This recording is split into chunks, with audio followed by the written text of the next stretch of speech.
Meron akong magandang balita sa boxing ano, kay Manny Pacquiao, kay Nonito Donaire, at maniniwala ka ba na meron akong sasabihing maganda commendation para kay John Riel Casimero dito sa video na ito. Okay, pero meron akong pag-aalala sa Philippine boxing na i-share sa inyo na sana pagbigyan niyo po ako na pakinggan niyo po hanggang sa dulo at sabihin niyo sa akin kung ito rin ba yung nararamdaman niyo dahil nag-aalala talaga ako. Sa mga hindi po nakakilala sa akin, kung just in case, ako po si Pau Salud ng Pauco Sports. Ako po ay boxing commentator, host, announcer dito sa Pilipinas at matagal nang taga-subaybay ng boxing. At dito sa video na to, sasabihin ko sa inyo muna yung good news pero yung pag-aalala ko legit po ito sa Philippine boxing. Number one, no? Ang nakalagay na naman dyan, no? Pacquiao versus Haney. Ito po ay, kumbaga, chismis pa lamang pero sana itong chismis na ito ay magkatotoo. No? Nag-post po si Bill Haney, tatay po ni Devin Haney, na sila po ay nag-usap ni Sean Gibbons. At sabi dito, mukhang pinag-uusapan ang potensyal na laban ni Devin Haney at saka ni Manny Pacquiao. Magandang laban yan, malaking laban at meron pong international worldwide interest. So that is kind of the good news. Ngayon, ang bad news, yung Rolly Romero na unang plano sana ni Manny Pacquiao na nababalita last year pa ay mukhang hindi matutuloy dahil itong si Rolando Romero ay merong umanong mandatory. Dahil si Eddie Hearn umano ay sumingit dahil yun po yung legit. No? Kumbaga, yun ang dapat unahin ni Rolly Romero. Tapos yung Floyd Mayweather versus Manny Pacquiao na balita, mukhang malayo din po sa katotohanan. Alam naman natin si Floyd Mayweather, mahirap ka negosasyon. Tapos isa pang rumor kay Manny Pacquiao ay ito pang kay Lomachenko na mukhang hindi rin magkakatotoo dahil si Lomachenko ay nagsalita na retired na siya.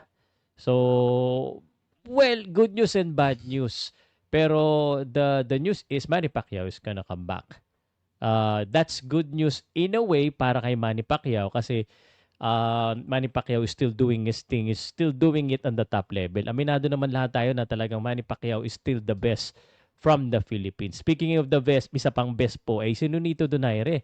Ito si Nonito Donaire, kaka-announce lang ng laban niya, March 15, at mapapalaban na naman siya sa isa pong boxing champion at eliminator, WBA eliminator po ito. Kumbaga, papunta na naman siya sa belt, si Rico Masuda sa March 15. So, ito rin po ay isa pong international fight with international interest sa boxing world. So, what am I trying to say? Ano po ibig sabihin ko po dito sa mga boxing fans na nanonood ngayon? Grabe si Pacquiao at saka si Donaire. Sila pa rin ang nagbubuhat at talagang sila pa rin ang center of attention ng Philippine boxing. Umamin ka. Wala nang iba talaga in the world stage. No, I'm not talking about in the Philippines only. At ito yung aking medyo kinakaba, nag-aalala. Kasi sa edad nila Manny Pacquiao at saka ni Nonito Donaire, dapat retire na sila or kung hindi man sila retire, dapat meron na talaga mga bago na mga 25, 28, 30 years old na boxers na talagang yun ang pinaka nasa taas ngayon sa boxing. Pero yung totoo, meron ba o wala? Yung merong ano, yung world level interest. At dito ko na muna isisingit si Casimero. Sayang. Siya dapat yun. No? Nandoon na siya. Kinakalaban niya na sa Guillermo. Pero ang nangyayari, wala. No? Sa Japan, medyo sayang talaga kasi alam mo ang unboxing, hindi lang sa skills sa charisma rin. At ako, sabihin ko sa inyo, may charisma si Casimero. Talagang marami siyang following. Ang problema, hanggang Pilipinas yung ingay niya. Kulang sa world stage at yung mga laban niya hindi po nandoon sa taas, nasa baba. Again, ito po ay pag-aalala ko and I was hoping, I was wishing na sana si Casimero na yan kung nagtuloy-tuloy lang sana ang kanyang magandang relationship sa boxing world, no? Pero ano na yan, kumbaga tapos na yan eh. Nakakapanghinayang lang. Sana hindi na tayo naghahanap. Sa tingin ko talaga, posible. I mean, ito aaminin ko na, sa tingin ko, posible sanang siya na yung next eh. I'm not saying na tatapatan niya si Donaire o kaya si Pacquiao na mas mataas talaga ang na-achieve. Pero siya na yun eh. Siya na yung pinag-uusapan ng mga tao. Siya na yung, kumbaga, siya na yung hinahanap ng mga tao. Pero hindi nangyari. Well, medyo nahuhuli na rin siya sa karir niya. Pero sana matuloy yung Luis Neri. Ang tanong lang kasi, kaya sabihin ng mga interested ang mga Pilipino. I mean, nire-real to ko kayo na si Casimero na sana yung next na talagang pinakasikat. Yung sikat na siya ngayon, mas sikat pa sa siya na kung mga kinakalaban niya yung mga yung mga Nonito Donaire, mga kinakalaban niya yung mga Naoya Inoue o yung mga kinalaban ni Naoya Inoue na pinapalabas sa Amerika, pinapalabas po sa buong mundo. Fortunately, hindi eh. Dito lang talaga sa Pilipinas na sobrang sikat at saka sa mga Filipino. Hindi siya, kumbaga, kasama sa relevancy ng division niya na dapat kasama talaga. So, nangihinayang ako. I mean, kahit na kinikriticize natin siya, part yan ng promotion sa kanya, part yan ng pag-angat sa kanya dahil nasa kanya naman yan eh. Pero, nasa kanya din eh kung bakit nangyari yung overweight issue. Sayang talaga. Sobrang nakapanginaya. Pero back to the, no? Pero sana Casimero, take this positively at saka yung mga fans niya. Again, hindi po ako hater ni Casimero. Kung meron mang hater na mga ibang mga hindi po ako. Nagre-real talk lang ako. Pero kung may maganda naman ako sinasabi kay Casimero, sinasabi ko naman eh. Gaya po kay Pacquiao at saka kay Donaire, sila talaga yung nagli-lead. Sila yung may significant fight. Kahit sabihin nyo, hindi naman masyado pinag-uusapan sa Pilipinas.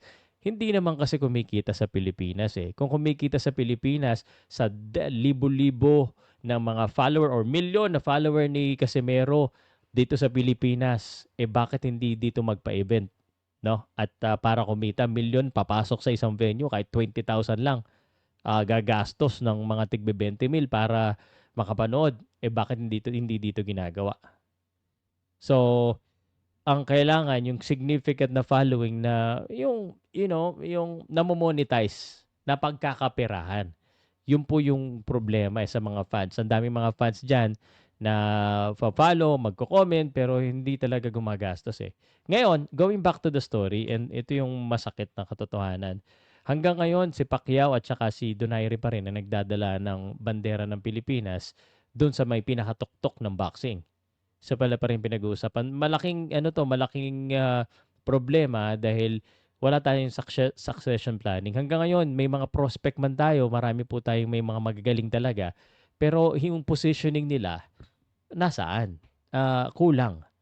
No? And then, kailangan din natin makahanap. May magaling nga, pero hindi naman ganun sila nabibigyan ng attention ng mga fans. Hindi sila masyadong minamarket.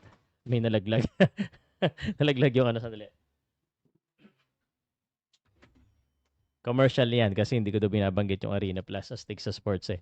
So, anyway, hindi sila masyado na ma-market. Talagang masakit na dapat meron talaga. Dapat kumbaga meron ng succession planning. Dapat meron na ngayong lumalaban sa Amerika na Pilipino na bata or prime pero wala eh. Wala ring Filipino na directly signed siguro sa, for example, sa Riyadh Season, sa Top Rank, sa Golden Boy, sa TGP si Mark Magsayo sana. Ito, isa rin to si Mark Magsayo sana. Kaso, yan, na-delay na naman yung laban niya. Hindi na naman natutuloy. Kulang sa opportunity ang mga Pilipino. Parang kulang talaga sa exposure at sa opportunity ang mga Filipino. Siguro yan yung isa sa problema. So agree ba kayo sa akin na ito po ay nakakapag-alala sa Philippine boxing community na wala tayong succession planning na dapat next? Kung meron man, ang layo, magkakaroon po ng isang malaking gap ang Philippine boxing pag nawala na talaga si Pacquiao at saka si Donaire. Kasi kumbaga tatahimik ang boxing kasi walang magdadala ng bendera doon sa taas. Maaring marami dito sa bandang gitna. Pero yung sa taas, sino? So, congratulations kay Pacquiao at Donaire for having that longevity. But for Philippine boxing, it's kind of a scary situation kung walang papalit sa kanila to carry the flag with that kind of charisma. Sa ngayon, kulang po talaga yung attention. We have a champion and our champion deserve respect, sina Pedro Taduran tsaka si Melvin Jerusalem. Pero nakakalungkot man sabihin, pero hindi sila yung nakakapag-command ng attention dahil mga mahihiyain eh. Tingnan mo si Pacquiao. Ang mga tao kasi minsan, dito sa Pilipinas, mabash mo lang mga manager, boxer minsan, makriticize mo lang galit. Tingnan mo si Pacquiao, si Donaire, at saka si Casimero. They have character. Hindi ko sinabing maangas, hindi naman maangas si Pacquiao, pero talaga may character, may charisma. Nonito Donaire, very smart, very intelligent, and also well-spoken. Casimero, angas. So, kulang kasi. No, hindi sa panahon ngayon sabihin nyo humble. Kalokohan 'yan. Ako na nagsasabi sa inyo yung mga tatay tahimik sa camera babait-baitan pero sa totoo it's not true. Dapat you have to have good character. And that's something that boxing managers, promoters sometimes in the Philippines neglect. They thought na okay na yan, 5 fights, 15 fights, laban na natin. Kulang. And kailangan gumastos sa media. Na isa pa, medyo traditional din yung iba. Kala nila yung traditional way of promoting still work. The bloggers lead right now. The social media leads right now. So they have to know kung ano yung the modern way of promoting their boxers. And I'm always open to promoting. Problema, kanya-kanyang diskarte yan. Pero yan ang concern ko talaga. I've always will be supporting boxing, but that's the fact, that's the truth. Wala tayong succession planning. Pacquiao Donaire, pag nawala yan, ano pang pag-uusapan natin na yung relevant talaga sa ibang mundo rin. Ay, sa ibang mundo, sa buong mundo rin. Ano? I-comment mo nga. Kung umabot ka dito sa dulo, do you share the same concern that I do? Let me know, guys.